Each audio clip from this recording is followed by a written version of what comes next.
Welcome student. Rastogi online coaching classes में आपका स्वागत है। आज क्लास 12 के रसायन विज्ञान चैप्टर 3 चैप्टर का नाम वैद्युत रसायन के बारे में अध्ययन करेंगे। तो इस भाग में आज हम लोग पढ़ेंगे वैद्युत अपघटनी सेल और गैल्वेनी सेल में अंतर क्या होता है। तो यह प्रतिदिन शाम को 7 बजे लाइव क्लास चलता है। तो आप सभी विद्यार्थी 7 बजे लाइव क्लास से जुड़िए और प्रतिदिन मेरे वीडियो को देखिए और एक अच्छे से नोट्स को बना लीजिए। तो वैद्युत अपघटनी सेल और गैल्वेनी सेल में अंतर क्या है, तो पहले कॉलम बना लेंगे वैद्युत अपघटनी सेल और दूसरे कॉलम में लिखेंगे गैल्वेनी सेल। अब यहाँ पहला में लिखेंगे कि वैद्युत अपघटनी सेल में पहला अंतर क्या है और उसके बाद से गैल्वेनी सेल में पहला अंतर क्या है। तो पहला अंतर है यह वैद्युत ऊर्जा से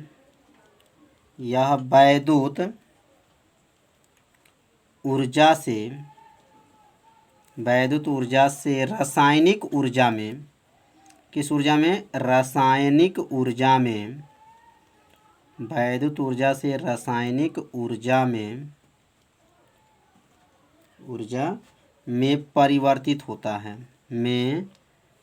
परिवर्तित होता है।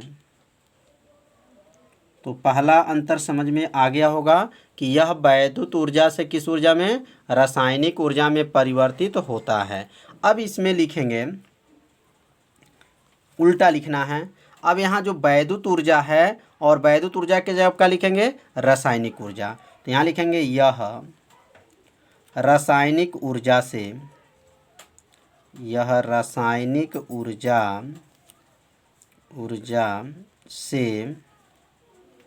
वैद्युत ऊर्जा में किस ऊर्जा में वैद्युत ऊर्जा में परिवर्तित होती है। परिवर्तित मतलब बदलता है, परिवर्तित होता है। तो पहला अंतर बहुत आसान था, यह वैद्युत ऊर्जा से रासायनिक ऊर्जा में परिवर्तित होता है और यह जो है रासायनिक ऊर्जा से वैद्युत ऊर्जा में परिवर्तित होता है। अब यहाँ दूसरा अंतर लिखेंगे। इस सेल का एनोड धन ध्रुव होता है। इस सेल का एनोड धन ध्रुव होता है। तो पहला समझ में और दूसरा भी समझ में आ रहा होगा कि इस सेल का जो एनोड क्या होता है धन ध्रुव होता है। और इसमें लिखेंगे दूसरा अंतर, इस सेल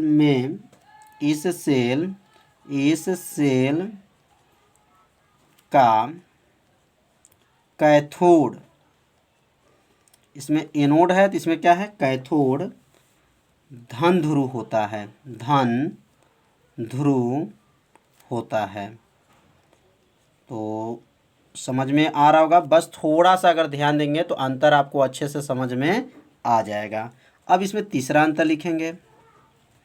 तीसरा अंतर क्या है, इस सेल का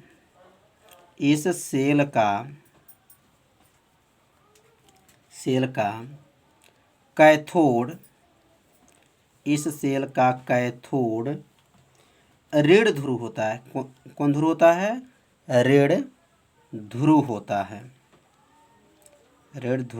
होता है।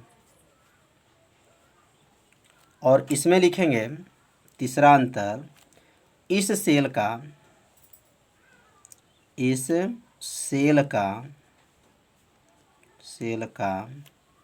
एनोड ऋण ध्रुव होता है। तो अंतर समझ में आ गया होगा, बस थोड़ा सा ध्यान देंगे तो ये अंतर क्या हो जाएगा पूरा समझ में आ जाएगा। तो इस अंतर को अपने कॉपी में क्या कीजिए नोट कर लीजिए। अब हम लोग पढ़ेंगे वैद्युत वाहक बल क्या है और वैद्युत वाहक बल का सूत्र क्या होता है।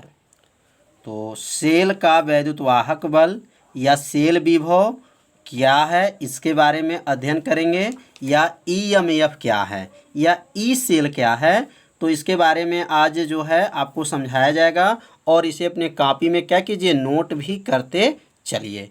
तो ईएमएफ का नाम है इलेक्ट्रोमोटिव फोर्स कहा जाता है और इसको ई सेल मतलब सेल विभव भी कहा जाता है। तो इसकी परिभाषा क्या है, तो सेल के दोनों इलेक्ट्रोडों के मध्य विभवों के अंतर को सेल का वैद्युतवाहक बल कहा जाता है। तो यहाँ पे इसका उत्तर लिख लेंगे, सेल के दो इलेक्ट्रोडों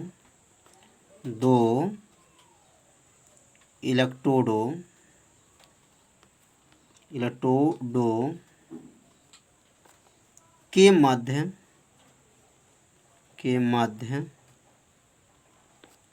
विभवों के अंतर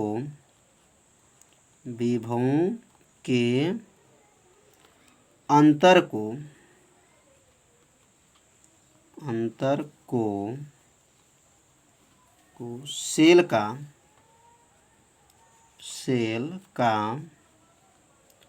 वैद्युतवाहक बल कहते हैं।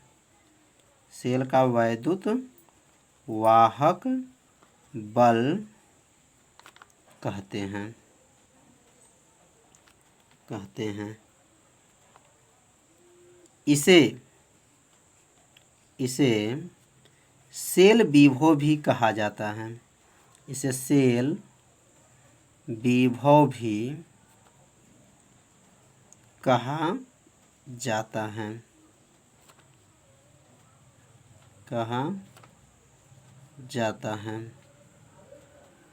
इसे क्या कहा जाता है, सेल विभव भी कहा जाता है। तो ईएमएफ का मतलब समझ में आ गया होगा, इलेक्ट्रोमोटिव फोर्स कहा जाता है। तो इसका सूत्र क्या होता है और इसका मात्रक क्या होता है, तो यहाँ लिख देंगे इसका मात्रक बोल्ट होता है। इसका मात्रक क्या होता है, तो बोल्ट होता है। तो समझ में आ गया होगा परिभाषा। अब यहाँ पे जो परिभाषा लिखा गया है, अब इसी परिभाषा से यहाँ पे इसका सूत्र लिख सकते हैं, ई सेल। तो ई सेल का सूत्र क्या है, तो यहाँ क्या लिखा गया है, दो इलेक्ट्रोडों के मध्य विभवों के अंतर को, मतलब ई कैथोड माइनस ई एनोड। ई कैथोड से और ई एनोड में जो अंतर कर देंगे तो ये किसका सूत्र बन जाएगा, तो ई सेल का सूत्र बन जाएगा। तो ई सेल बराबर क्या हो गया, ई कैथोड माइनस ई एनोड। तो समझ में आ गया होगा यह सूत्र। इस सूत्र को आप लोग कॉपी में नोट कर लीजिए, जब न्यूमेरिकल को लगाया जाएगा तो ये समझ में आपको आ जाएगा। अब हम लोग पढ़ेंगे अर्ध सेल अभिक्रिया क्या है। अब यहाँ लिख देंगे अर्ध सेल अभिक्रिया। अर्ध सेल अभिक्रिया क्या है, इसका परिभाषा क्या है, तो परिभाषा को ध्यान से अगर समझेंगे तो आपको क्या होगा, परिभाषा तुरंत याद हो जाएगा। तो सेल में इलेक्ट्रोडों पर होने वाली ऑक्सीकरण और अपचयन के अर्ध अभिक्रिया को ही क्या कहेंगे, अर्ध सेल अभिक्रिया कहते हैं। तो इसका उत्तर लिख लेंगे, सेल में इलेक्ट्रोडों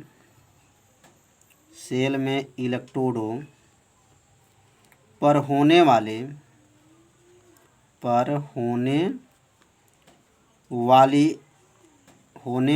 ऑक्सीकरण और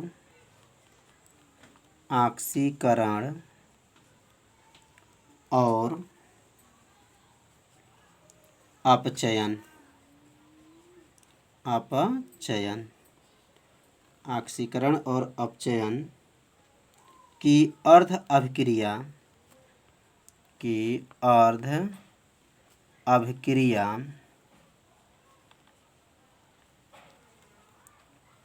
अभिक्रिया को सेल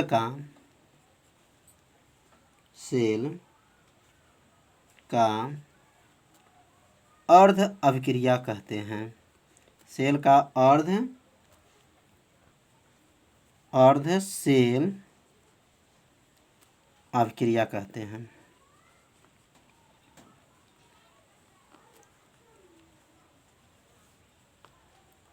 तो परिभाषा को एक बार और समझेंगे। सेल में इलेक्ट्रोडों पर होने वाले, सेल में जो है इलेक्ट्रोड जो होते हैं, धन इलेक्ट्रोड और ऋण इलेक्ट्रोड जो होते हैं, तो होने वाले ऑक्सीकरण और अपचयन के अर्ध अभिक्रिया को सेल का क्या कहेंगे?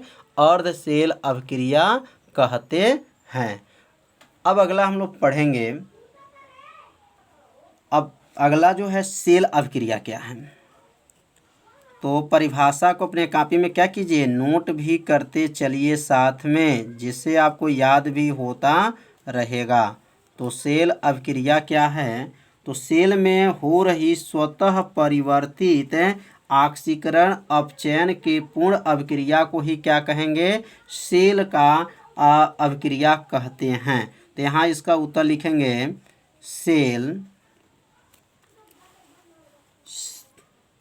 में हो रही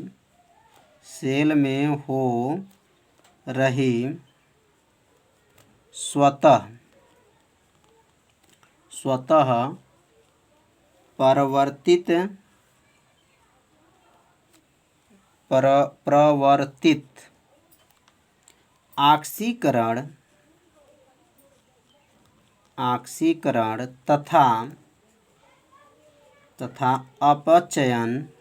प्रवर्तित ऑक्सीकरण तथा अपचयन की पूर्ण क्रिया को पूर्ण अभिक्रिया को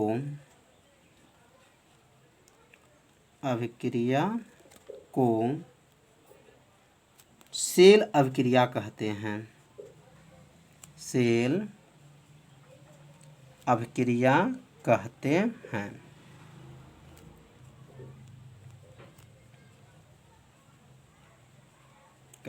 तो परिभाषा जो है समझ में आ गया होगा। सेल में हो रही स्वतः परिवर्तित ऑक्सीकरण तथा अपचयन के पूर्ण अभिक्रिया को क्या कहते हैं? सेल अभिक्रिया कहते हैं। अब अगला हम लोग पढ़ेंगे निर्देश इलेक्ट्रोड क्या होता है। और यह जो प्रश्न है कई साल के यह पेपर में आ चुका है। निर्देश इलेक्ट्रोड क्या होता है, इसकी परिभाषा बताइए। तो निर्देश इलेक्ट्रोड की परिभाषा जो है, ये भी क्या परिभाषा बहुत ही क्या है, आसान है। इस परिभाषा को एक बार दो बार आप लोग पढ़ लेंगे तो परिभाषा क्या हो जाएगा, याद हो जाएगा। तो निर्देश इलेक्ट्रोड की परिभाषा क्या है? जब किसी इलेक्ट्रोड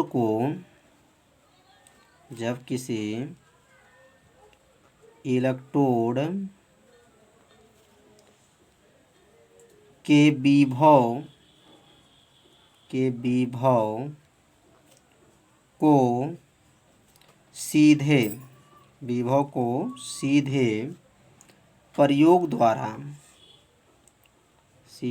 प्रयोग द्वारा ज्ञात नहीं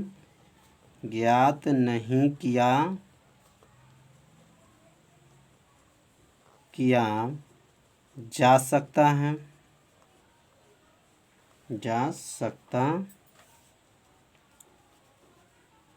सकता तो उसे किसी मानक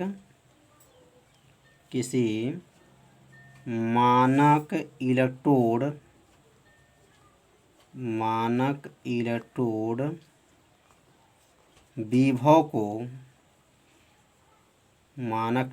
विभव को सापेक्ष मापा जाता है।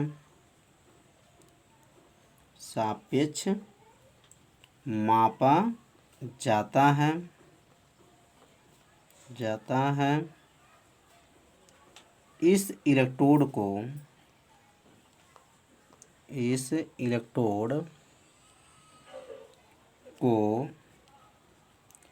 निर्देश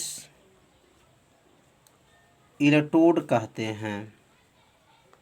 निर्देश इलेक्ट्रोड कहते हैं।